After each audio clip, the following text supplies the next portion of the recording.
हमारे साथ में दूसरी खबर जो है वह है तोमर बनाम सिंधिया के संदर्भ में। आज से 2 साल पहले ज्योतिरादित्य सिंधिया अपने तमाम समर्थकों के साथ, जिनमें कई सम्मानीय विधायक थे, भारतीय जनता पार्टी का हिस्सा हो लिए थे। जिस समय पर यह कदम उनके द्वारा उठाया गया, बताया गया कि इसके चलते अब भारतीय जनता पार्टी और ज़्यादा मजबूत हो गई है। भारतीय जनता पार्टी ग्वालियर चंबल अंचल में भी बेहद मजबूत हो गई है। 2 साल पहले जिन सिंधिया के चलते भाजपा अपने आप को मजबूत मान रही थी, वही सिंधिया अब समस्या बनकर सामने है। प्रदेश नेतृत्व के द्वारा मध्य प्रदेश में होने जा रहे नगरीय निकाय चुनाव के संदर्भ में 13 सीटों के संदर्भ में कल ऐलान कर दिया गया। तमाम सीटों के संदर्भ में घोषणा की गई। घोषणा नहीं हो पाई तो ग्वालियर के संदर्भ में, इंदौर के संदर्भ में, रतलाम के संदर्भ में। रतलाम में कांग्रेस पार्टी में भी पेच फंसा हुआ है।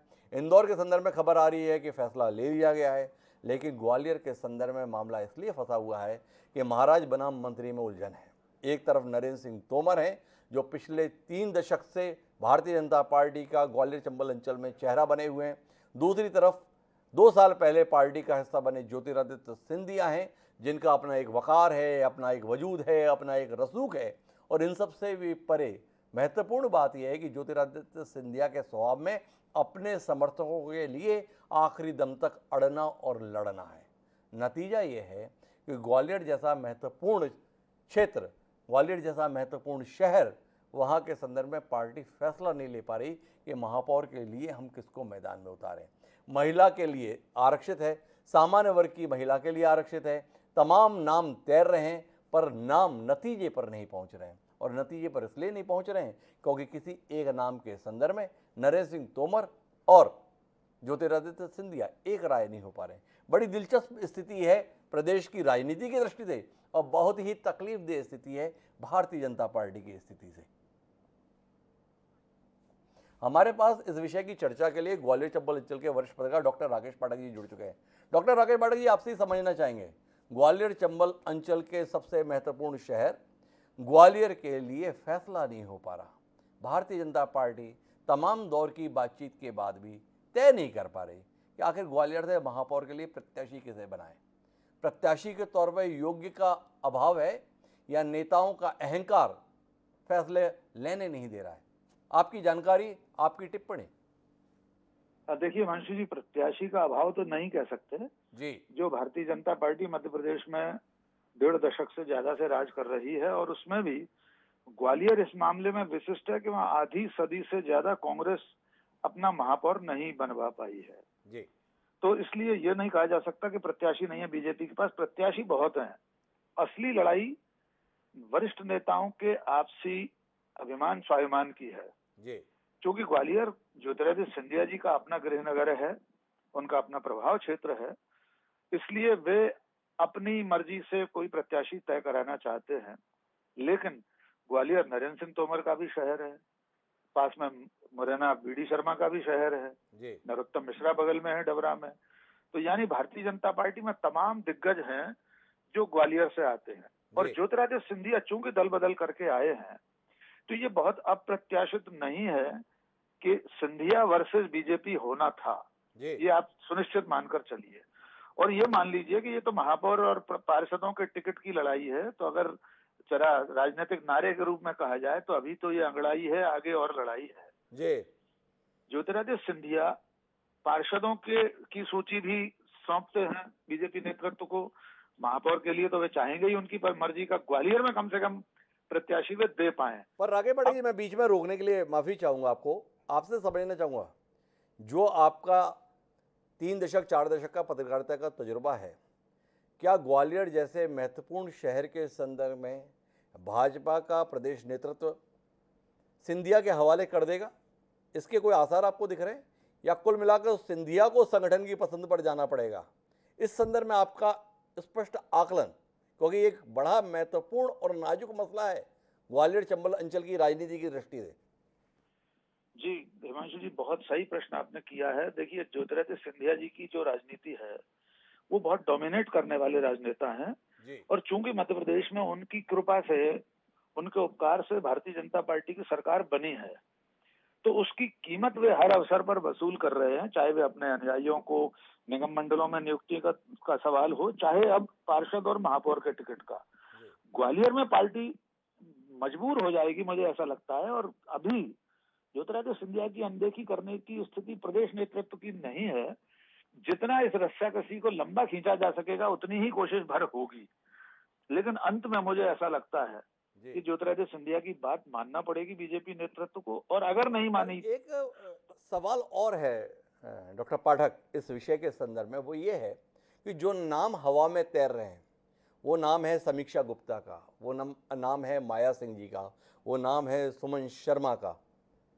ये जितने भी नाम हैं ये मूलतः भाजपाई हैं। कोई नाम ऐसा अभी तक हमारी जानकारी में नहीं आया है, लेकिन आप वहाँ की ज़मीनी समझ रखते हैं।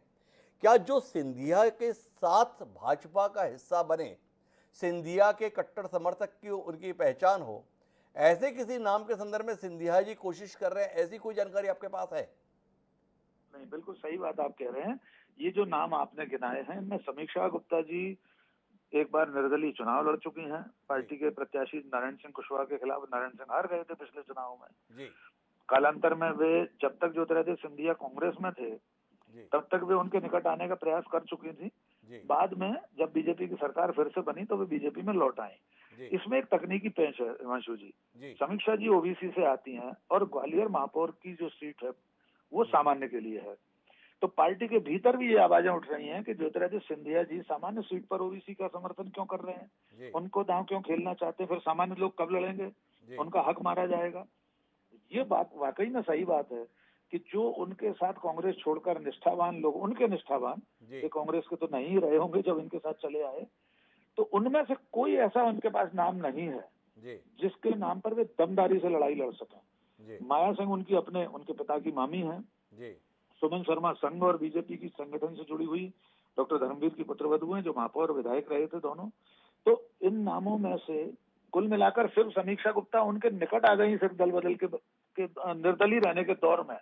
इसलिए सिंधिया जी उनका पक्ष ले रहे हैं। सिंधिया जी उनका पक्ष ले रहे हैं। हमारे साथ में ग्वालियर क्षेत्र के दमदार कांग्रेस विधायक सतीश सिकरवार जुड़ चुके हैं। सतीश सिकरवार जी की पत्नी को कांग्रेस पार्टी के द्वारा प्रत्याशी भी बना दी गया है। सतीश सिकरवार जी, आप भी बेसब्री से इंतजार कर रहे होंगे कि कौन सामने आ रहा है, पर भाजपा नतीजे पर नहीं पहुंच पा रही।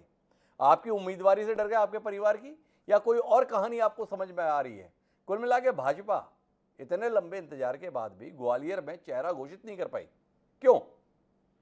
ग्वालियर में कई तरह की भाजपा है जी। तो कई तरह की भाजपा, इसलिए ग्वालियर में तेज ज्यादा फंसा हुआ है। जी। और ग्वालियर भारतीय जनता पार्टी का केंद्र बिंदु भी है। और ग्वालियर में इस समय नेताओं में जंग चल रही है भारतीय जनता पार्टी की, वो सबको पता है, सभी को विदित है। उस कारण ग्वालियर में पेच फंसा हुआ है। दूसरी तरफ कांग्रेस का भी इस बार जनता का मन है वो कांग्रेस के साथ है, तो इसलिए भी वो मंथन कर रहे हैं, मंथन में लगे हुए हैं कौन को उतारें किसको नहीं उतारें। और ठीक है, जो भी करेंगे वो अच्छा होगा। और कांग्रेस पार्टी तो अपना काम कर रही है, अपने प्रत्याशी के समर्थन में सभी जगह कार्यक्रम चल रहे हैं। लेकिन जनसंपर्क भाजपा के द्वारा 13 लोगों की सूची घोषित की गई, उसमें ग्वालियर का नाम नहीं था। ग्वालियर से प्रत्याशी घोषित न होने को लेकर कितने निराश हैं सतीश सिकरवार जी। सतीश जी को पता ही नहीं चल रहा है किसके खिलाफ लड़ना है। इस बात की निराशा नहीं है भाजपा की उलझन को लेकर आपको? अपने मन में कोई निराशा नहीं। अपना तो ये है कि जिसको भी पार्टी देगी अपन तो उसके खिलाफ लड़ना है। अपने तो अपने लिए वोट मांग रहे हैं, जो कौन लड़ रहा है, क्या लड़ रहा है, कब लड़ेगा, नहीं लड़ेगा। हम तो चाह रहे हैं निर्विरोध बना रहे, पहले भी एक बार निर्विरोध पार्षद बन चुके हैं हम, महापौर भी निर्विरोध बन जाए तो ज्यादा अच्छा है। सतीश सिकरवार जी बड़ी कमाल की बात कह रहे हैं। बोले जब इतनी उलझन है तो बेहतर होगा कि वो कोई प्रत्याशी ना दें, निर्विरोध ही निर्वाचन करा दें। हम निर्विरोध पार्षद रह चुके हैं, पत्नी निर्विरोध महापौर हो जाए।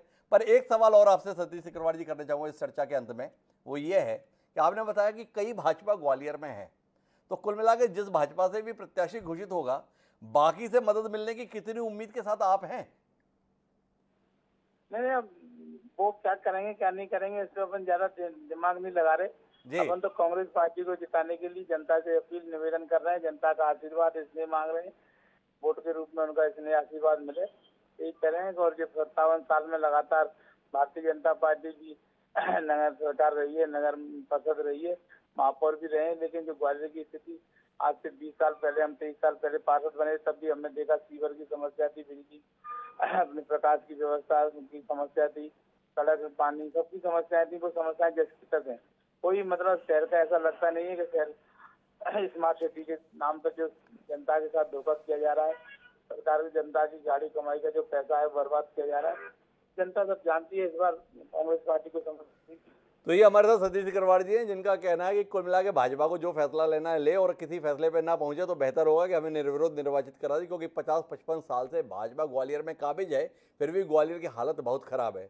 तो अब कांग्रेस को मौका मिलना चाहिए और कांग्रेस इन सारी समस्याओं को समाधान कर पाएगी। वहीं दूसरी तरफ डॉक्टर राकेश पाठक जो हमारे साथ जुड़े हुए थे, उन्होंने बताया कि कुल मिलाकर भाजपा की फजीहत ही इस पूरे घटनाक्रम के चलते हो रही है। नेताओं का आपसी अहंकार जिस प्रकार का दृश्य उत्पन्न कर रहा है वो भाजपा के लिए ठीक नहीं है। कुल मिलाकर देखने की बात है वो यह कि भारतीय जनता पार्टी को ये चुनाव कांग्रेस के खिलाफ ग्वालियर में लड़ना है, पर अभी दिखाई दे रहा है कि ग्वालियर से लड़ने का फैसला वो बाद में करेंगे। अभी भाजपा के नेता एक दूसरे से लड़ने में व्यस्त हैं। ये लड़ाई नतीजे पर कब तक आएगी इसका इंतजार है। बहरहाल आप दोनों मेहमानों का धन्यवाद हमारे साथ जुड़ने के लिए।